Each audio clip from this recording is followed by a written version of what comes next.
I saw my first solar eclipse in 1991. A high school friend of mine named Paul called me up. I was in Boston at the time, and he said, there's a solar eclipse in Mexico, and we have to go. We started spreading the word, and before we knew it, there were 14 of us who traveled all the way to the tip of Baja, Mexico for this outstanding solar eclipse. And we purchased an old school bus, and we used that bus to drive to the tip of Baja, but by way of Canada. So we traveled up the east coast of the US, and then the full length of Canada, and then down the west coast of the US down to the tip of Baja for the eclipse, and then we made our way back up to San Francisco through Colorado and then ultimately back to Mississippi. It was a 12,000 mile road trip. We had 24 breakdowns.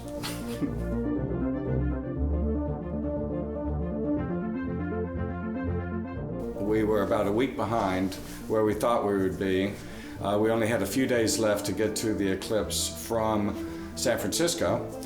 So there was a lot of apprehension and tension as to whether or not we would make it, and we literally made it to the center line of the eclipse the evening before.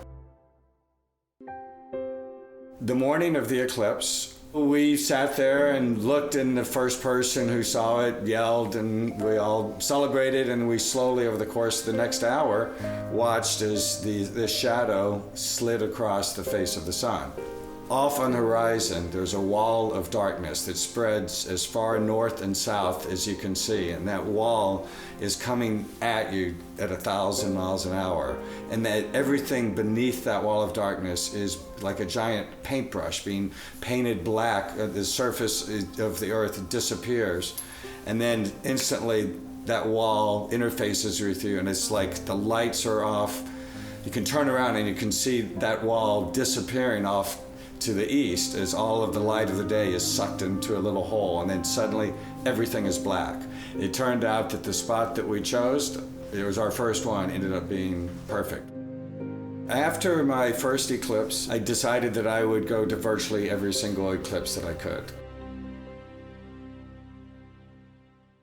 The eclipse in Easter Island, virtually the entire path was over the ocean. The only landmass that went over was Easter Island. Frequently, there are big celebrations for eclipses, and someone will organize a big festival. Sometimes it's a music festival and so forth in celebration of it that will usually happen several days before or even after the eclipse. This festival that had been planned for 15,000 people ended up only having about 150 people that actually made it all the way there.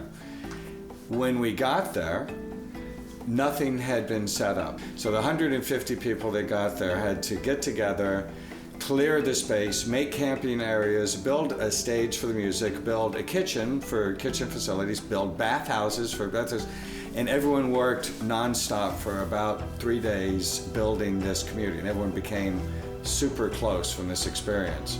About 2 days before the eclipse, we were at a local cantina eating dinner, and the chef comes out and he says, I've got bad news for you. There's a monsoon coming in, and it's coming in tonight, and it's going to be here for 4 days.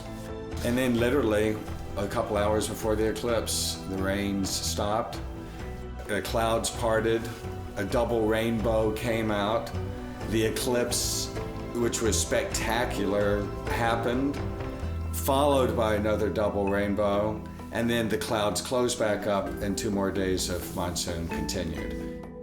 And the individuals who were at that eclipse, because the experience was so powerful, have kept in touch with each other ever since.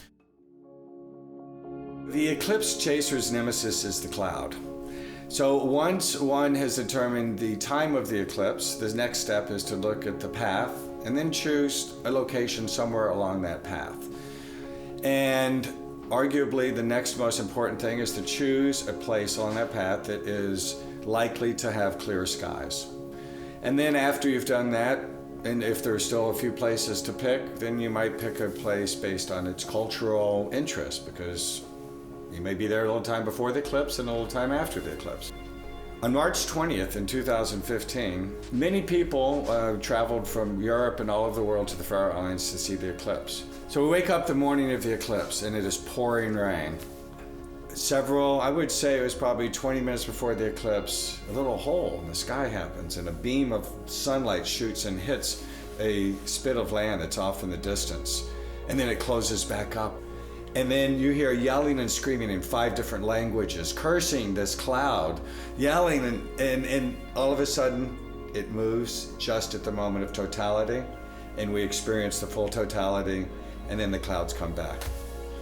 That was pretty amazing. One of the things that I find most interesting about the eclipse is the effect that it has on the people that experience it. And I sort of divide the people that go to eclipses into 4 different categories. One category, I would say, is the scientific community.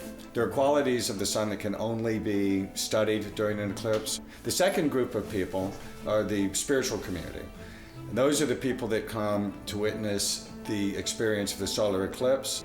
The third group of people are the people that live there, the local people that the eclipse is coming to. And the fourth group of people are the people that are just there because they're traveling and they don't even know about it. They just happen to be at the right place at the right time. So the thing that I really enjoy, in addition to the spiritual qualities of the eclipse itself, are seeing how these 4 different groups of people interact with each other.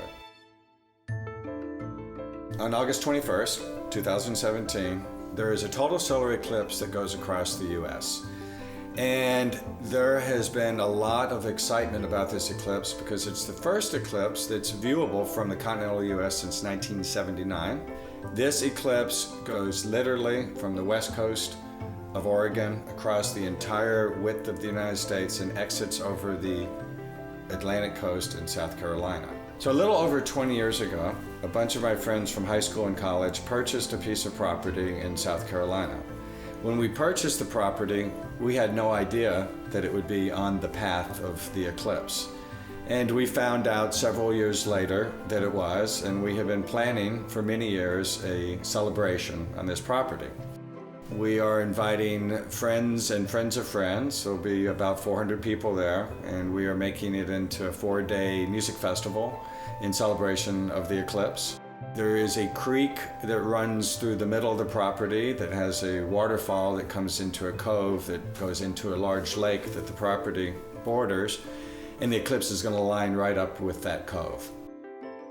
First eclipse that I went to in Baja, Mexico, we ended up on a stretch of beach where there was only one other vehicle. And the other vehicle was a Nissan Pathfinder that had 2 engineers in it from San Francisco.